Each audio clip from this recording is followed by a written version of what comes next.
To my future wife, Grace, Part 7, Rehab or Rehome, an open letter.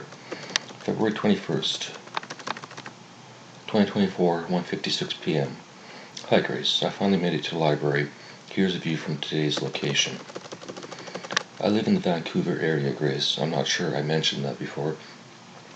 With the transit pass provided by Provincial Disability, I have access to hundreds of libraries. I like this one because of the bathrooms. They are perfection. I'll explain why in another letter, though, as I want to continue with the HA idea. As I mentioned before, Grace, many people in rehab are not addicts. They are simply escaping the street. When I was in rehab, more than one person confessed to me, saying winter was their only reason for being there, not drugs. They told me it's full now, but when the spring hits, it empties out.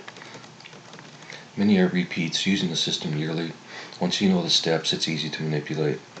My suggestion is to acknowledge the situation and create a new system for the non-addict homeless, where using the system meant to be provided for the actual addicts and their addiction, not a shelter for the smart homeless simply because they know how to fake addiction. I suggest we call this Rehome instead of Rehab. It doesn't cost the taxpayer anything more, and if HA or HA can help people off the street, it'll save the government money. If I was the boss, Grace, this is how I would set it up. 1. The intake process can be the same. It's basically a recommendation from nearly anyone in authority, like a doctor, police officer, social worker, or self-admitting. In my case, I shared a room with one other person. Other people in the house shared larger rooms with 2 people. I found this acceptable, and I believe most homeless would as well. If they don't, I guess they are not ready. In my case, Grace, when spring came, the place did clear out, and I was left with my own room for at least half of my stay. The food system at Rehab made sense to me. Nothing special, but not prison food. Plus, they provided a kitchen if you wanted to prepare your own meals, as soon as you can afford food.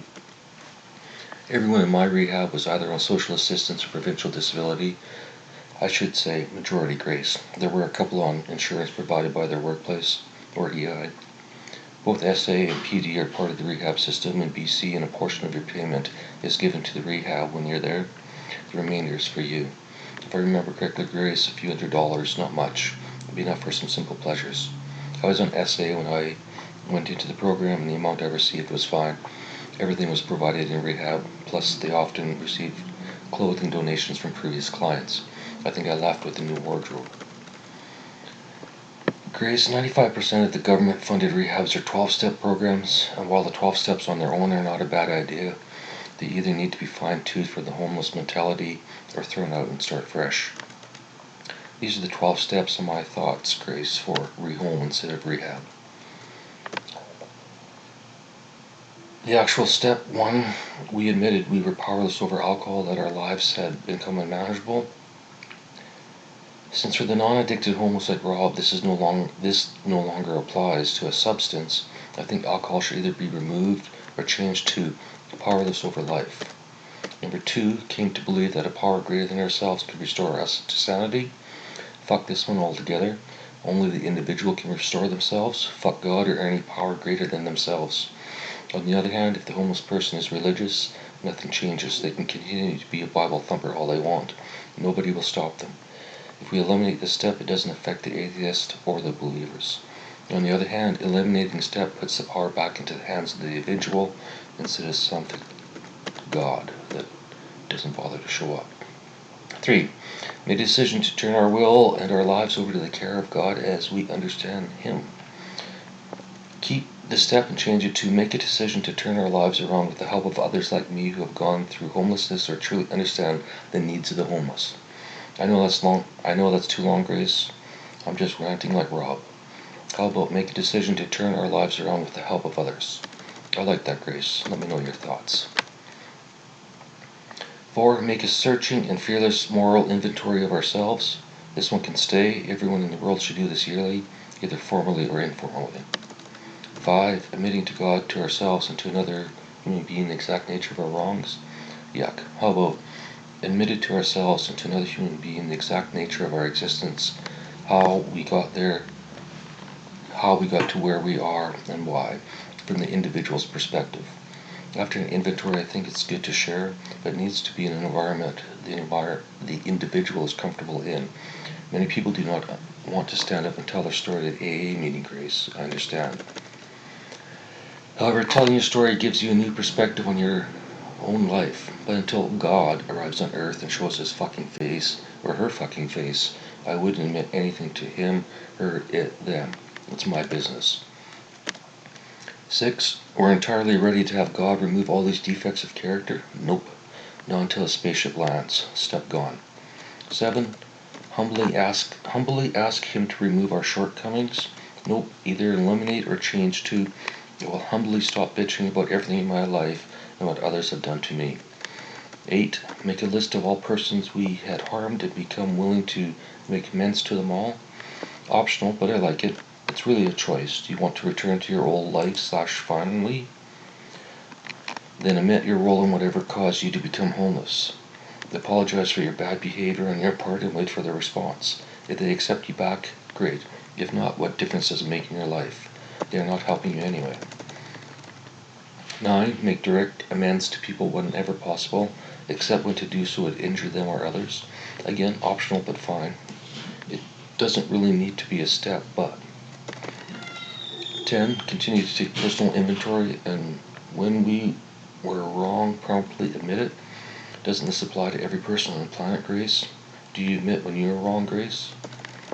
11. Sought through prayer and meditation to improve our conscious contact with God as we understood him, praying only for the knowledge of his will for us and the power to carry that out. Pretty sexist with all these hymns, but no, I got bored halfway through reading that step. Do it if you like, but as I said before, if you're looking for God to save you, you probably already get on your knees nightly. Let's try that again, Grace. No, I got bored halfway through reading that step. Do it if you like, but as I said before, if you're looking for God to save you, you probably already get on your knees nightly. Religion doesn't need steps, only belief. 12. Having a spiritual awakening as a result of these steps, we tried to carry this message to alcoholics and to practice these principles in all of our affairs. Change alcoholics to all other humans if they so desire, and then sure, why not? One other benefit of Rehab type program, Grace. One of the other benefits of Rehab type program, Grace, are new friends. It's easier to make friends with others in the same situation. I made 4 new friends in Rehab, Grace. I haven't kept in contact recently, but I haven't contacted anyone recently.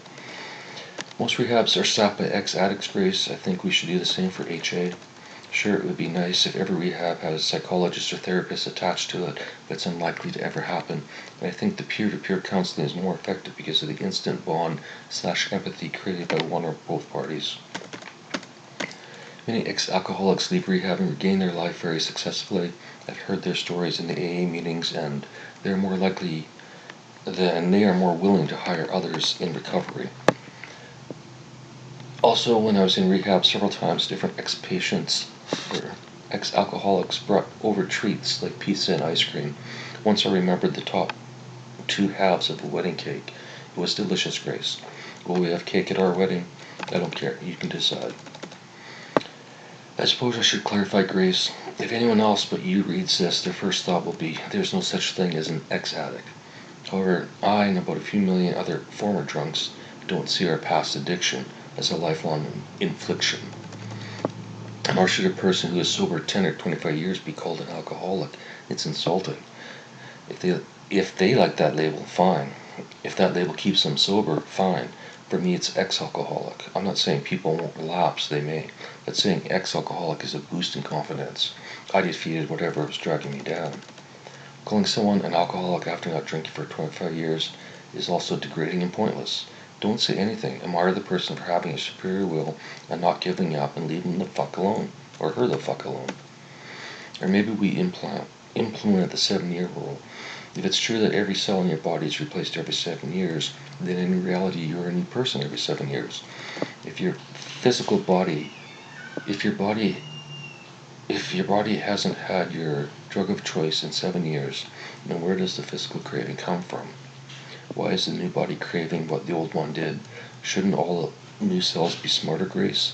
What's the point of replacing them with the same dumb cell? Even better, let's remove all the labels after 7 years of absence. What are your thoughts, Grace?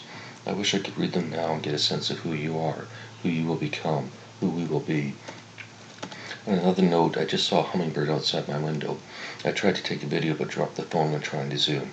If it comes back, I'll try again and post the video. If I don't, break my phone. By the way, Grace, I have a phone, but no phone number.